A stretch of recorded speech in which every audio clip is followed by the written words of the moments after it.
먼저 이제 우리 패널 선생님 중에서 현재까지 진행된 렉처에 대해서 코멘트나 퀘스천 짧고 선명하게 부탁드리겠습니다. 네, 그 논란의 이재현 선생님한테 선생님 아까 스탠업 레전드 한번 보여주셨는데요. 스탠업 레전드 할 때 버스피드나 따로 더 신경 쓰시는 거 있는지. 저는 개인적으로는 저는 스탁이 훨씬 잘 되고 스탁될 때 위험해서 네. 버스피드를 줄여서 그냥 오랫동안 하는 편이긴 한데요. 모르겠어요. 그 케이스 말고는 많은 케이스 해보지 않아가지고 저도 잘 모르겠습니다. 중요한 거는 정말 살짝 버스피드는 전 잘 모르겠습니다. 잘 모르겠고 버스피드를 올리면 확실히 어블레이전 파워는 좀 세지는 것 같고 당연히 파워가 세지기 때문에 버스피드를 올리고 저는 살짝 밀어야 된다고 개인적으로 생각이 될 것 같은데 둘 다 줄여서 하고 있습니다. 네. 세게 하고 살짝 민다. 저는 그게 맞을 것 같은데 선생님들 어떠신지 모르겠습니다. 버스피드를 올리면 이게 아블레이션은 안 되고 그냥 지나가서 다시 빼기가 스탁돼가지고 빼기가 굉장히 어려우니까 그 작은 버로 되게 세게 그 하이스피드 20만씩 이렇게 올리는 건 위험하고 옛날에는 이제 철망이니까 진짜 철로 돼 있을 때는 이게 아블레이션이 되는데 요즘은 전부 합금이라서 굉장히 또 틴 스트럿이라 가지고 깎지 못하고 그냥 지나가서 다시 못 나오는 경우가 있기 때문에 제 개인적으로는 지금 스텐트는 안 깎는 게 좋습니다. 어쨌든 그 케이스 스톡된 케이스는 한번 스톡이 됐거든요. 나왔어요 간신히. 그런데 또 하다가 또 스톡 되더라고요. 그래서 지금 스텐트 요새 스텐트는 절대로 이게 뭐 언더 익스펜션 됐다고 하지 마시고 아까 있던 리소트레시를 한다든지 그렇게 굉장히 위험합니다. 이재현 선생님 나오신 김에 제가 하나 질문드리겠습니다. 아까 강의하신 것 중에 그 베리 토털스 앤 칼시파이드 리전에서 플로피 와이어, 벌소스 익스트라 서포트 얘기하셨는데 그런 그레이터 커버처 쪽에 칼슘이 많이 있는 토털산 이전에서는 플로피 와이어가 더 이로울 것 같다. 그렇게 거기에 써 있더라고요. 라고 얘기했는데 저는 반대 생각이거든요. 네네. 왜냐하면 그렇게 토털산 와이어에서 와이어가 들어가 있는 상황에서 이제 이 로타버를 밀면 로타버는 미는 벡터 힘의 방향으로 깎고 들어가기 때문에 퍼포레이션 리스크가 저는 더 높을 것 같고 차라리 익스트라 서포트를 넣어서 배수를 핀 상태에서 그냥 까는 게 훨씬 더 안전하지 않을까. 저는 그렇게 생각합니다. 어떻게 생각하세요? 남들이 그렇게 써놔가지고 올려놓은 건데 저도 잘 모르겠습니다. 다른 질문. 외양 따라 하시면 될 것 일본 같습니다. 사람들이 그 와이어 바이스를 되게 중요시 여겨갖고 그렇게 하는데 젠틀하게 스몰볼을 해서 깎아서 반응을 보고 그 다음 결정하면 저는 이제 그렇게 합니다.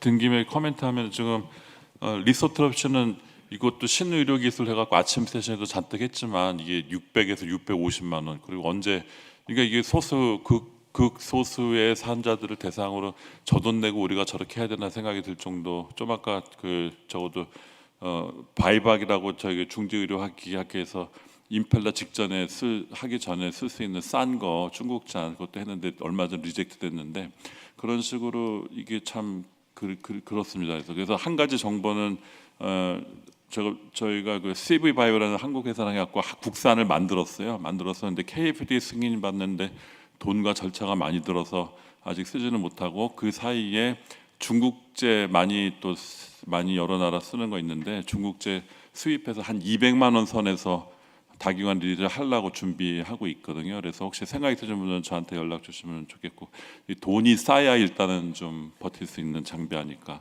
그리고 아까 그 스코링 발룬도 제가 알고 있는 최근까지 한 정보는 OPM 발룬이 이게 들어오다가 이게 수지 타산이 안 맞으니까 계류돼서 샘플 일부 좀 쓰다가 스탑된 걸로 제가 전해드렸거든요. 며칠 전에.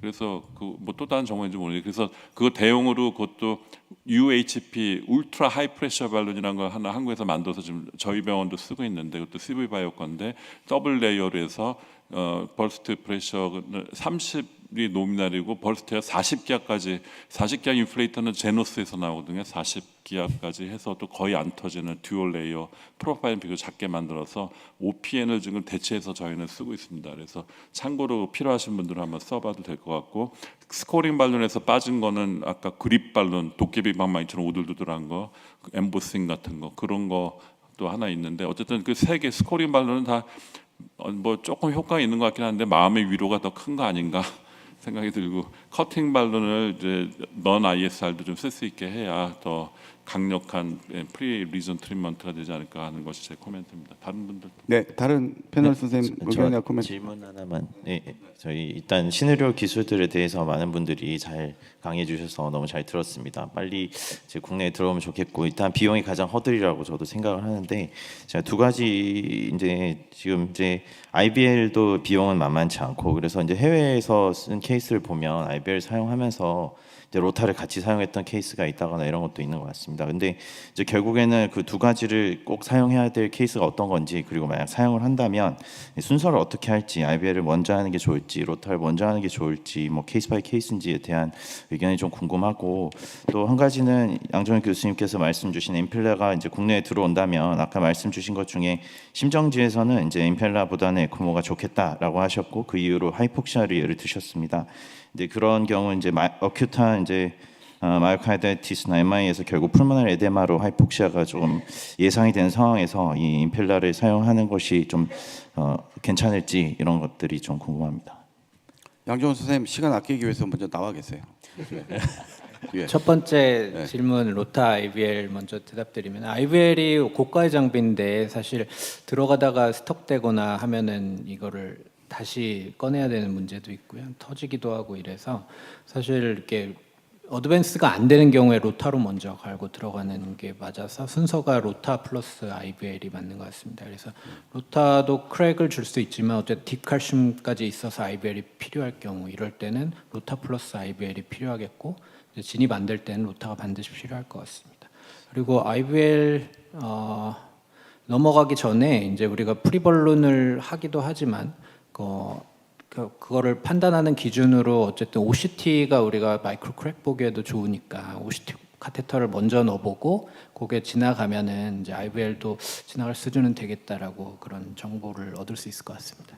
이게 결국은 프로시저럴 엔드포인트를 평가하는 게 되게 중요한데 로타를 했어요. 근데 그 다음에 이제 포스트 딜을 했는데 다 잘 펴지면 굳이 IBL 할 필요가 없잖아요. 네. 그렇죠? 네, 그 인서클링 칼슘인데 예를 들어 아이부스는 거기만 보이지만 우리가 OCT로 보고 나면은 이제 thickness가 보이지 않습니까? 그래서 슈퍼피셜한 거는 그냥 로타로만 갈면 될 것 같고요. 그 다음에 한 번 더 OCT 해보면 좋을 것 같고, 근데 딥칼슘 엑센트릭은 로타로 안 되는 경우도 많아서 그럴 때는 로타 했어도 IVL이 필요하지 않을까 싶습니다. 그러니까 우리가 그 상황에서 얻으려고 하는 거는 스텐트 옵티미제이션인데 이제 벨론이 충분히 펴지면 대부분 스텐트 넣으면 펴질 테니까 네. 그렇게 가도 되지 않을까. 왜냐하면 IVL로 바로 넘어가기에 너무 고가의 장비인데다가 그래서 저 한주영 선생. 네, 저희가 뭐 IVL을 좀 먼저 시작을 해서 어제까지 8케이스를 했는데 이제 뭐 일상적으로 쓰는 도구는 아니죠. 근데 이제 로타블레이션을 벌룬이 뭐 안 넘어가면 무조건 로타블레이션 할 수밖에 없으니까. 근데 로타블레이션 하고 나서 보시면 이관영 선생님 말씀하셨지만 이미징 디바이스로 봤을 때 2mm 정도 루멘이 나오지만 인서클링 칼슘이 있으면 거기 안 펴집니다. 뭐 벌룬을 한번 해봐도 되죠. 벌룬을 해봐도 되는데 안 펴집니다. 그다음에 그럴 때는 이미징이 중요한 게 NGO로 하면은 3.0, 3.5 벌룬 하면 펴진 것 같이 보이지만 이미징으로 보면은 절대 거기 안 펴진 경우 많거든요. 그래서 로타하고 이제 벌룬 해볼 수 있습니다. 근데 그러려면 반드시 이미징으로 확인을 하셔야 이게 깨진지 안 깨진지 알 수 있고 NGO로 안 펴지면 당연히 안 펴진 거고 NGO로 펴져도 이미징으로 보면 안 펴지는 경우가 있어서 뭐 비싼 장비니까 벌룬까지 해보고 이미징하고 확인하시고 그 다음에 필요하면 IVL 한다. 그게 이제 우리나라에서는 아마 제일 맞는 콘셉트일 것 같고 근데 저희가 경험이 쌓이고 이게 급여가 되고 하면 이미징을 보고 이거는 그냥 한번 해볼 수 있겠다. 그런 케이스들도 늘어나지 않을까 싶습니다. 스텐트 넣고 안 펴지면은 그냥 하면 안 될까요? 그러면 그 이제 ISR 케이스 이제 예전에 넣었던 ISR 케이스에는 아주 좋은 인디케이션. 아까 박헌식 선생님 말씀하셨지만 아주 좋은 인디케이션이 될 것 같고요. 근데 이제 프레실리 인서티드 스텐트에는 이게 폴리머를 이제 좀 다치게 한다는 컨선들이 있는 것 같습니다. 근데 그 실험실 데이터를 보면 폴리머 별로 손상 없다 해서 해볼 수는 있는데 굳이 그렇게 할 필요는 없지 않을까. 먼저 충분히 확장하시고 그 다음에 스텐트 넣는 게 낫지 않을까 싶습니다. 뭐 환자가 돈이 많으면 어쨌든 지금 환자가 부담해야 되는 거잖아요. 비용을. 네. 양정훈 선생. 질문하신 게 이제 적용과 그 다음에 치료가 이게 약간 분리돼야 될 것 같고요. 그래서 우리가 임펠라는 LV 서포트 디바이스, 엘바드의 일종이고 임펠라의 종류는 엘바드가 있고 알바드가 있는 거거든요. 그래서 우리가 어레스트 상황이라는 거는 LV 페일러에 펄모너리 컨제스천 심하게 생기는 상황인 거고, 우리가 MI 샥이라는 거는 LV 페일러에 컨제스천이 덜 생기는 그런 조건인 거예요. 그래서 멤브레인이 산소화기가 있냐 없냐는 이제 컨제스천 정도가 이제 결정을 하는 거고, 우리가 RV 동시 이 페일러를 오버컴하는 거는 임펠라는 불가능한 거거든요. 그래서 바이벤트리큘러 페일러에서는 에크모가 유리하고 아이솔레이트드 LV 페일러에서는 이제 임펠라가 유리하다, 이렇게 이해하시면 좋을 것 같습니다.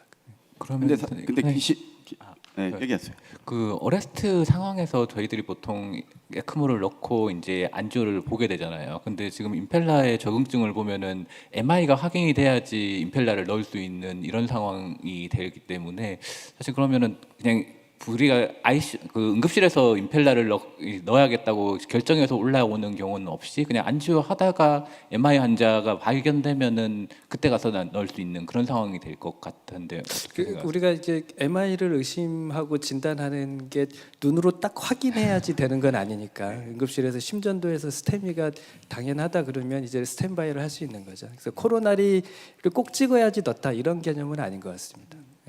뭐 바소스파즘도 있을 수 있죠. 네. 근데 이제 제가 한 가지 부연드리고 싶은 거는, 어쨌든 이게 굉장히 비싼 가격이란 말이죠. 3천만 원, 5.5는 거의 4만 불, 5천만 원 가까이 되는 거고, 아까 얘기했던 것처럼 MI 샥으로 왔는데 댕거 트라이얼, ECS 샥 트라이얼에서 모탈리티 레이트가 별로 차이가 없잖아요. 46%, 47%예요.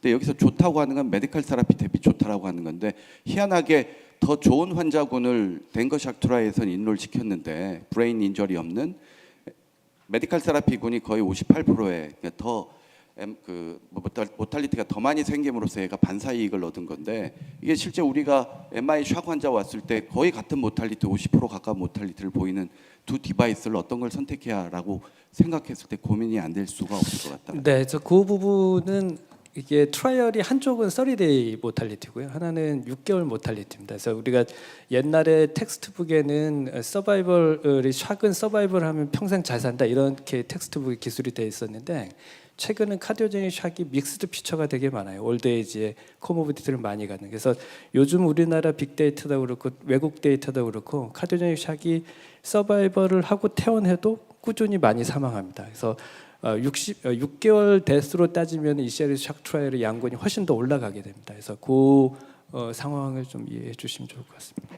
네, 다른 질문이나 코멘트 좀 플로어에서도. 저 서준 선생님한테 지금 굉장히 뭐 OPM 발론도 들어올라다가 말고 하이 프레셔 발론 좋아하시는 분들 많은데, 보통 포스트 딜 할 때 베셀 발론 사이즈 레이시오를 1대1로 해서 이제 하이 프레셔로 뭐 버스팅 프레셔 이상 높이는 센터들 많잖아요. 근데 그럴 때 퍼포레이션 나거나 그러면 진짜 많이 위험하잖아요. 그래서 그렇게 항상 그냥 무조건 하이 프레셔를 세게 주고 이게 벌룬이 실제로 뭐 잘 안 터진다라고 하지만 그거를 터질지 안 터질지 보는 게 이게 맞는 프로시저인가라는 생각이 제일 첫 번째 들고, 그런 의미에서 스코링 발론이나 커팅 발론이 갖고 있는 역할이 굉장히 더 많을 것 같거든요. 그래서 그런 데 대한 보험 급여를 좀 빨리 그 커팅 발론 이런 거 좀 빨리 추진해 주셨으면 좋겠다는 그 바람을 가지고 있습니다. 박학 선생님의 의견을 전적으로 받아들여서 열심히 해보겠습니다.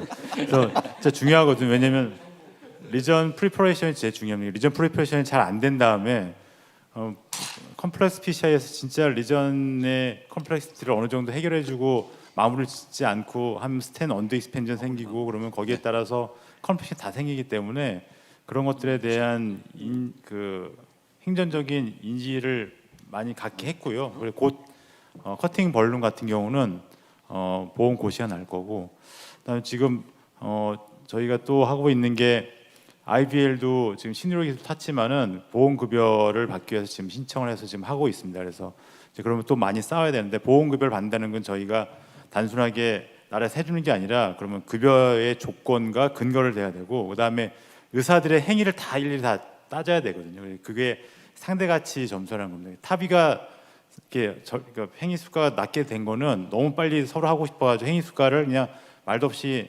그러니까 상대 가치를 그냥 완전 폄하시켜 버린 거거든요. 저희 스스로가.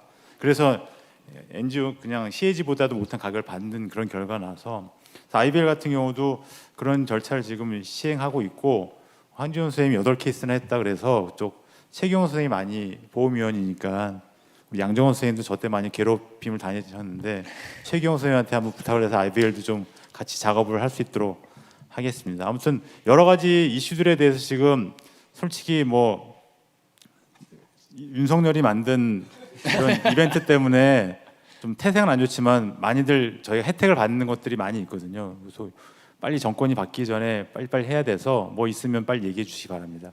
예. 시간 관계상 마쳐야 되겠습니다. 조금 시간이 지났는데 오늘 보니까 IVL이라든지 로타블레이션이라든지 이런 칩 환자에서 굉장히 하이프레셔 볼룬, 뭐 커팅 볼룬, 뭐 또 스코링, 뭐 NSE 이런 기타 굉장히 우리가 좀 익숙해져야지 장단점을 잘 알고 또 아까 에크모도 마찬가지고 임펠라에 대해서 새로운 신 디바이스가 오면 우리가 열심히 공부를 해서 장단점을 잘 파악하는 게 중요할 것 같습니다. 오늘 강의해 주신 분 다시 한번 감사드리고 패널 선생님 이 자리에 참석하신 모든 분께 감사드립니다. 이것으로 이 세션 마치도록 하겠습니다. 감사합니다.